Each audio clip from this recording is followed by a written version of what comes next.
Good morning, students.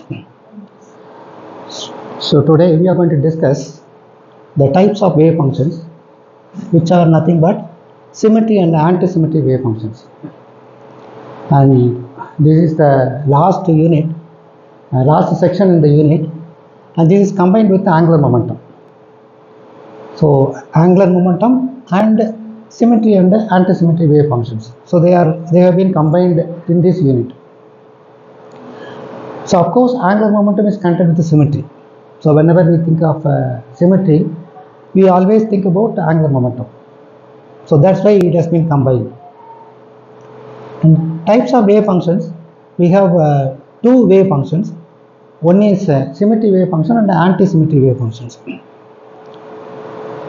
And this has been raised all because of identical particles.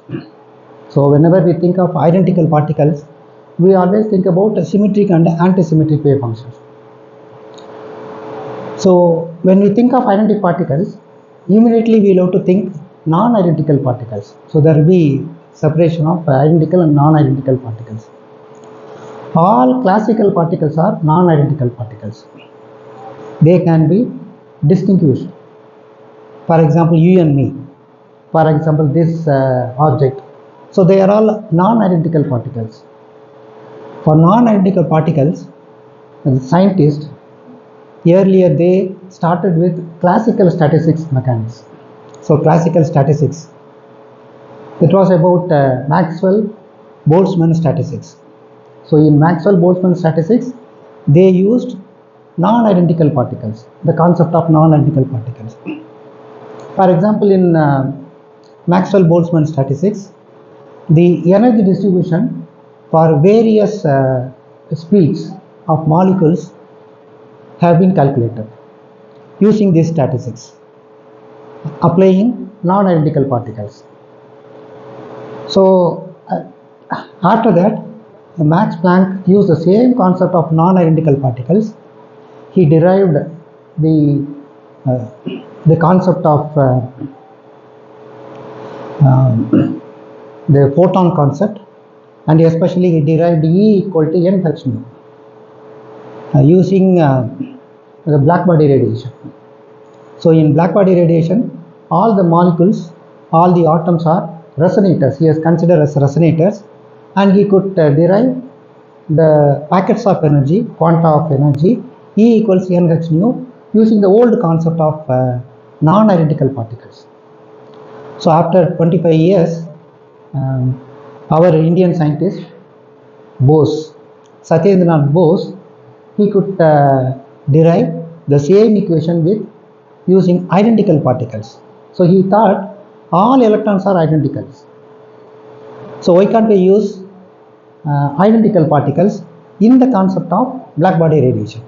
So he derived some equation. He could exactly obtain the same results whatever the Max Planck obtained, and put together, and this was Bose-Einstein statistics arised. So Bose-Einstein statistics, in which all quantum particles are considered as identical particles. So identical particles are identical in nature, especially in terms of mass, charge and spin. In fact, these identical particles, especially mass charge, it arose in the year 1910 and 1911 by Rutherford and Niels Bohr. And there was a hydrogen atom which were bombarded by alpha particles, scattering occurred, and atomic structure has been produced. So we know already this story. So here alpha particles are identical particles, electrons are identical particles. So in this experiment, so alpha particles are considered as symmetric wave functions, which are nothing but bosons, whereas electrons are considered as, of course they are identical particles, they are considered as antisymmetric wave function. They are all called as fermions. So they have separated then onwards. So all identical particles, they are identical in nature with respect to mass, charge and spin. So those characters are very important. Those properties are very important. For identical particles, If these properties are the same, then those particles are identical particles. For example, as I said, all electrons are identical particles, all protons are identical particles, similarly all neutrons are identical particles. But protons and electrons are not identical particles. Mass is different, charge is different, spin is the same, so they are not identical particles. So identical means it has to follow these properties: mass, charge and spin.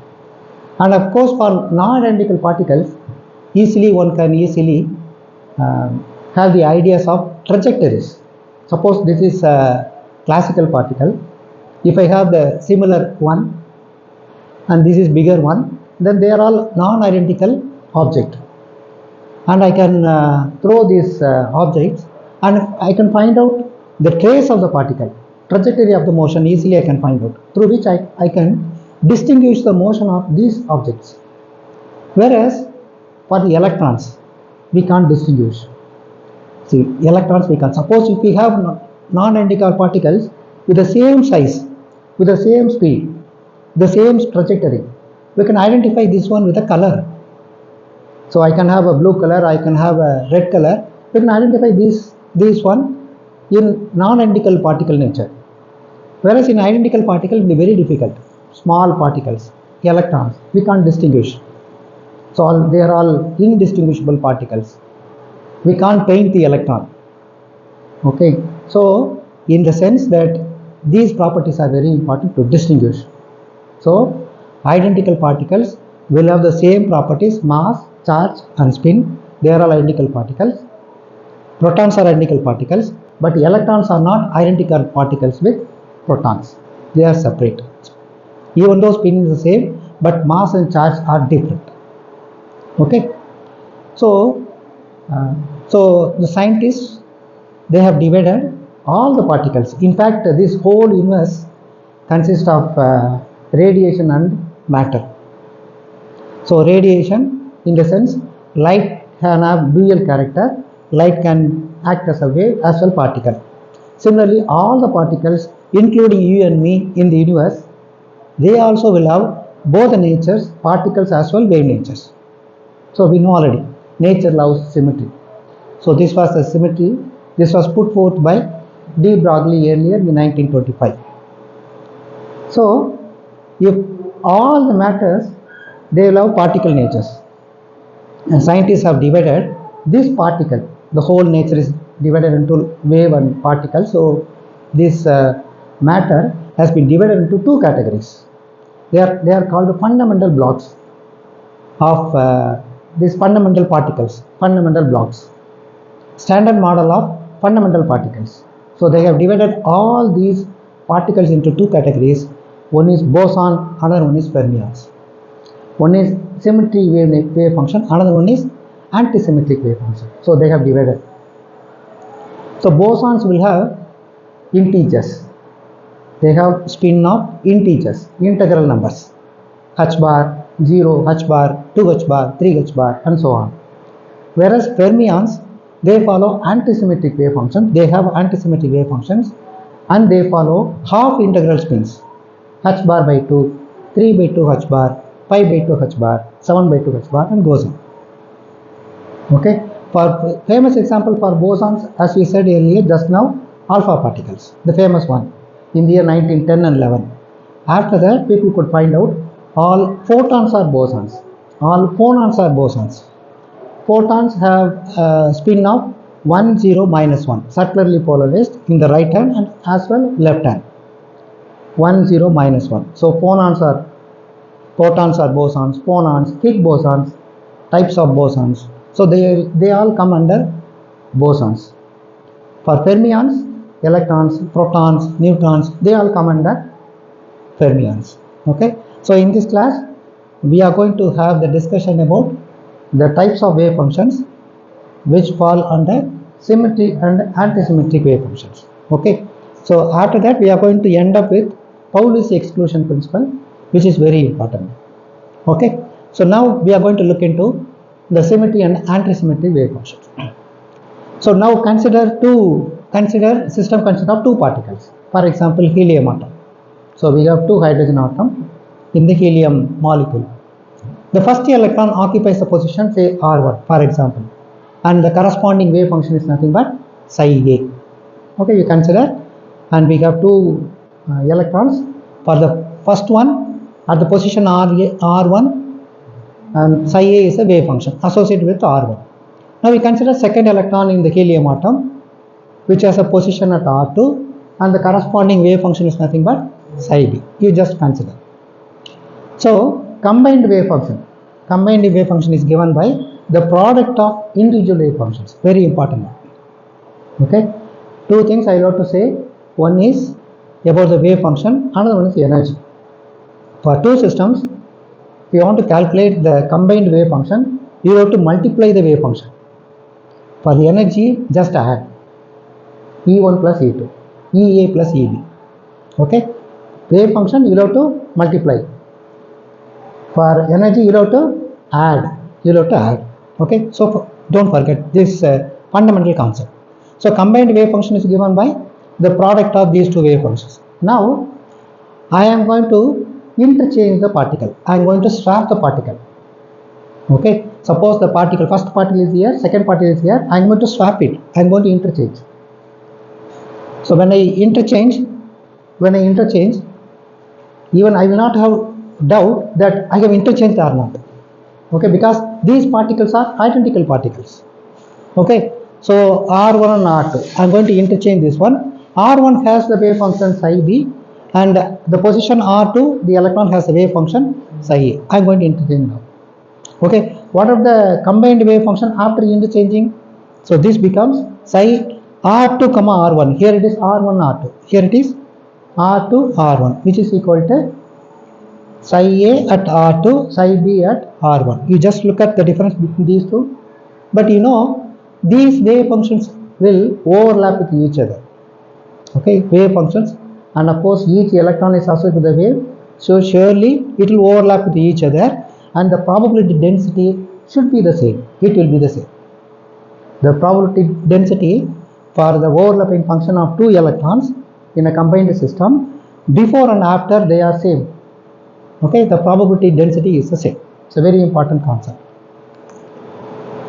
So now out of this we can have this equation 5.97. Okay, taking the square root, it will give you plus or minus 1.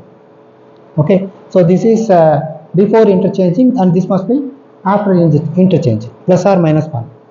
Plus stands for symmetry, minus stands for antisymmetry, and all symmetric wave functions are called bosons. So boson particles will have symmetric wave functions.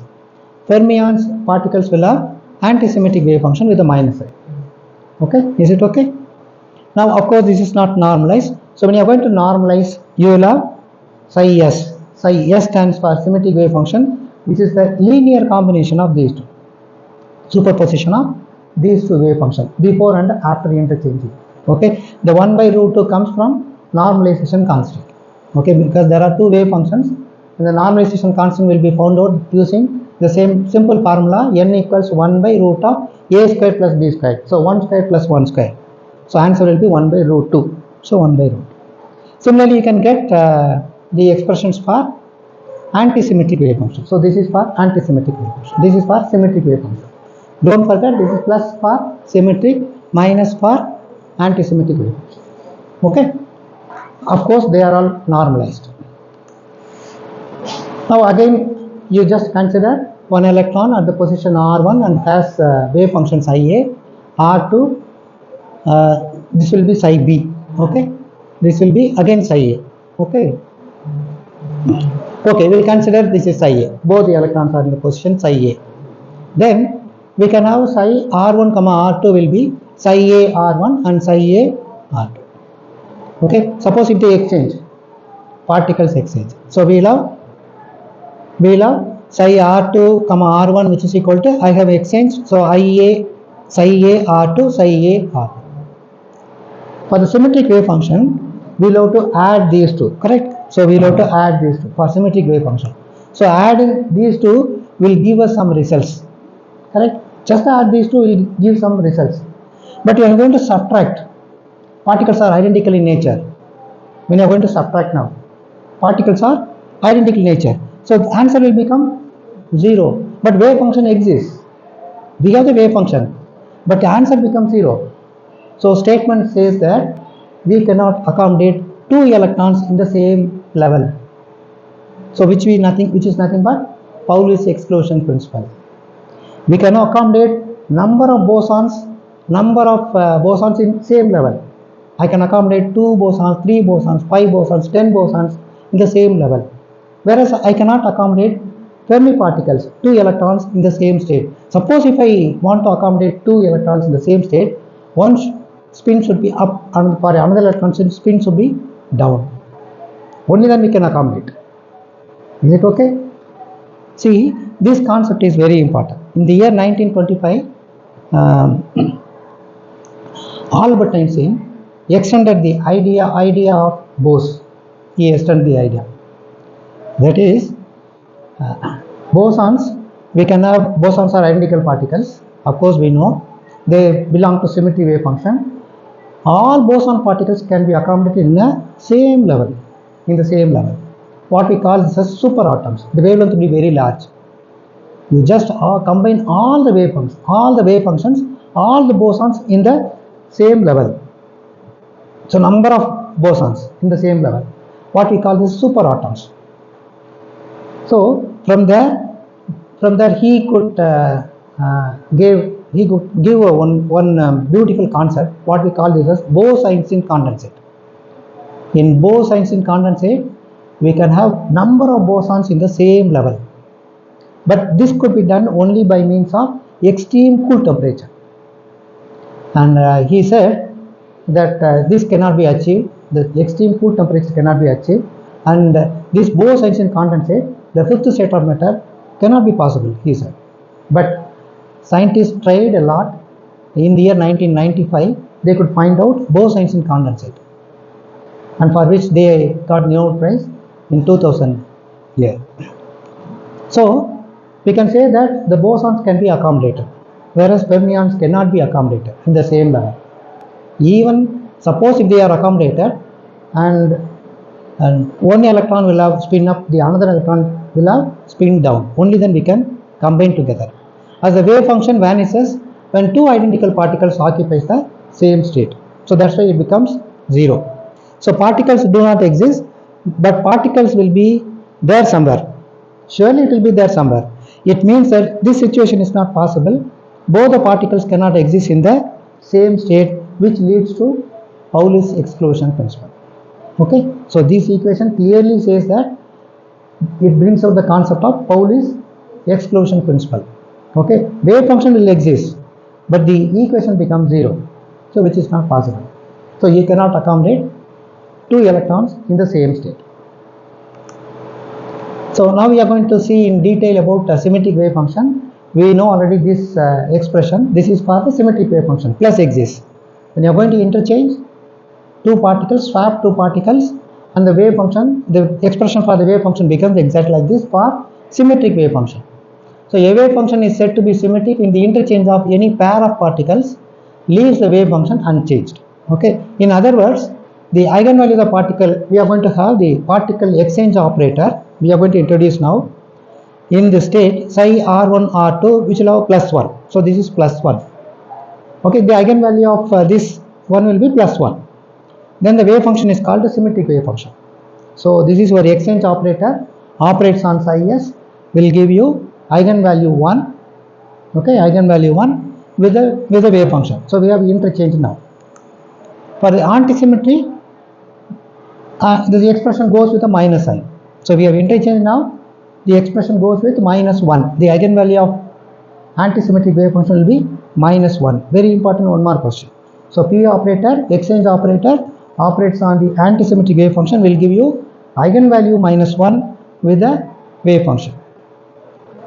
So the function is antisymmetric with the interchange of pair of any particle changes the sign of psi. It is an experimentally established fact. Of course, the entire wave function shows that a change in exchange symmetry. The exchange symmetry of the wave functions has a relationship with the integer spin of the particle. Okay. So this is about symmetric wave function, and this must be about antisymmetric wave function. See, just see, this will cancel with each other. This can be added. Okay. So what are the postulates? So we know about integer spins, and this is integer spins for symmetric wave functions. Okay, so this is for symmetric wave functions, this is for bosons, and of course it will go with the integral quantum numbers 0, h bar, 2 h bar, 3 h bar. So generally people will say 0, 1, 2, 3 like that. Okay, leaving h bar. The identical particles having the integral quantum numbers for the integer spin are described by symmetric wave function. So this is generalized one. Okay, this is generalized one. So 1, 2, 3 r comma s dot dot dot n. So this is generalized one. So those particles are called Bose particles, bosons. They obey Bose-Einstein statistics. The examples are photons and neutral helium atom in the normal state, alpha particles, even phonons. Phonon spin 0. So that also will come under bosons. And for the half integral spin, which goes like this for the antisymmetric wave function, which is nothing but h bar by 2, 3 by 2 h bar, 5 by 2 h bar, and goes on. Odd integral quantum numbers. So they described by antisymmetric wave functions, and with the minus sign. The expression goes with the minus sign.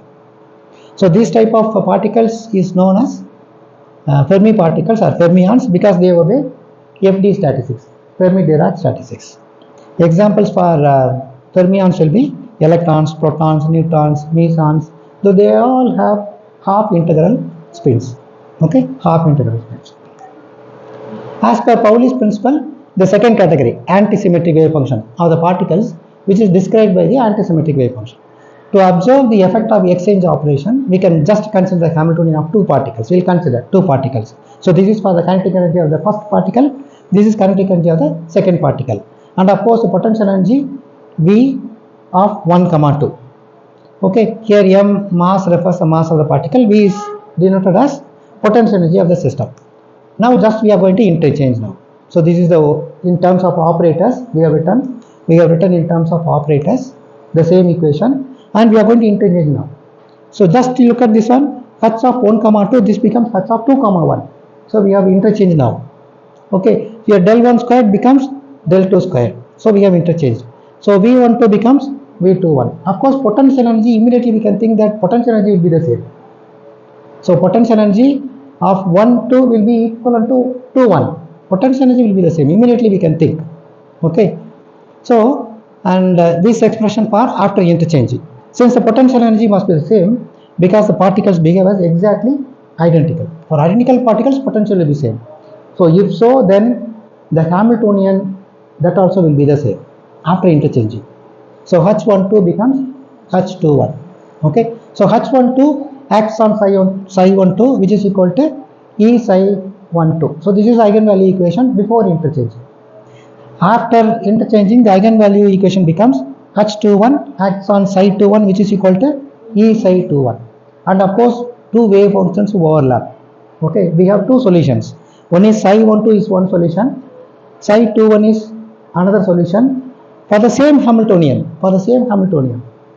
Hamiltonians are equal, and we will get energy is the same energy. What we call this as degenerate.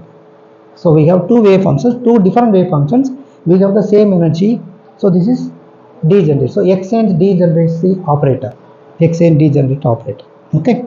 So now psi21 is also the solution of Schrodinger equation. Okay. In other words, psi12, psi21 are eigenfunctions of the operator belonging to the same energy. Okay, degenerate energy. The system is said to be degenerate and linear combination of the wave function. So linear combination of these two wave functions. So these two wave function is given by this. So this will be a complete wave function. So this will be linear. So before interchanging and after interchanging. So wave function. So linear combination of these two wave functions. So this type of degeneracy occurring here is known as exchange degeneracy. Okay. And for the symmetric solution, and if it is normalized, you will get the complete solution. And for the antisymmetric solution, if it is normalized, you will get the wave function exactly like this. So linear combination of these two wave functions. So they are all normalized because 1 by root 2 exists. Okay, is it okay?